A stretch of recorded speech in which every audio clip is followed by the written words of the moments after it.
तो आज का सवाल है कि एक बेलन का व्यास 28 सेंटीमीटर है एवं उसकी ऊंचाई 40 सेंटीमीटर है, तो बेलन का कुल पृष्ठीय क्षेत्रफल ज्ञात करें। तो जैसा कि आपको पता है कि बेलन जो है इस आकृति की होती है, तो आकृति जैसा कि आपको बता दिए।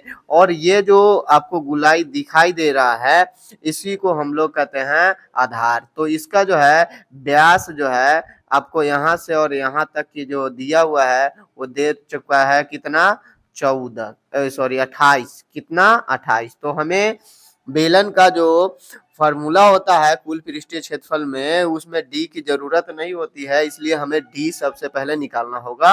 और ऊंचाई जो है इसका दे रखा है कितना है, 40। कितना है, 40। तो ये भी आपको ध्यान में रखना है, इसका भी जरूरत हमें है।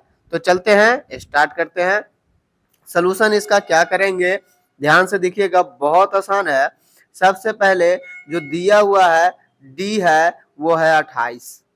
तो हम सबसे पहले क्या निकालेंगे, आर। क्या निकालेंगे, आर। ठीक है, आप लोगों को दिख रहा होगा। क्या निकालेंगे, आर निकालेंगे। तो आर हमारा कितना हो जाएगा, 28/2। कितना हो जाएगा, 14। कितना हो जाएगा, 14। अब ये आर निकल चुका है और एच जो है आपका दिया हुआ है कितना, 40। कितना है, 40 है।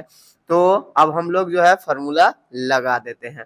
बेलन क्या पूछ रहा है कि बेलन का कुल पृष्ठीय क्षेत्रफल।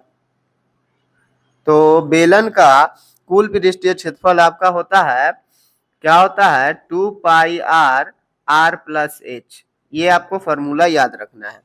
अब इसमें हम लोग वैल्यू रखते हैं। वैल्यू रखेंगे तो 2 पाई के जगह पर 22/7। ठीक है, और उसके बाद आर के जगह पर अभी अभी हम लोग निकाले हैं 14।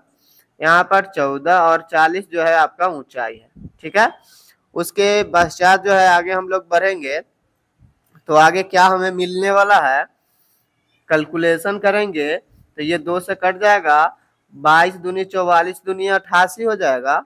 और मल्टीप्लाई में इधर जो है 54 हो जाएगा, 40 और 50 4 54 हो जाएगा।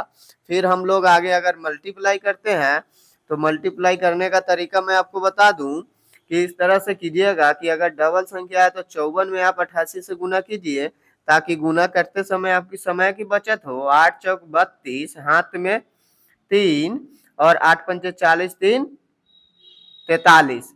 तो इसी तरह से 8 से भी करना है तो हम 4 3 2 लिख देंगे सीधे और ऐड कर देंगे, 3 2 5 4 3 7, 47 जो है 52 आपका जो है आंसर हो जाएगा। सेंटीमीटर है तो सेंटीमीटर स्क्वायर, क्योंकि क्षेत्रफल जो होता है स्क्वायर में होता है। तो ये आपका जो है आंसर हो जाएगा। इस तरह से आपको बनाना है, बहुत आसान तरीका है। आप लोग अगर नए हैं चैनल पर तो सब्सक्राइब जरूर कर लीजिएगा, ताकि हमारे चैनल से जुड़ जाइएगा और इस तरह के जो है क्वेश्चन आपको मिलता रहेगा। तो फिर मिलते हैं नेक्स्ट वीडियो में, तब तक आप लोग अच्छे से पढ़ाई करेंगे। धन्यवाद।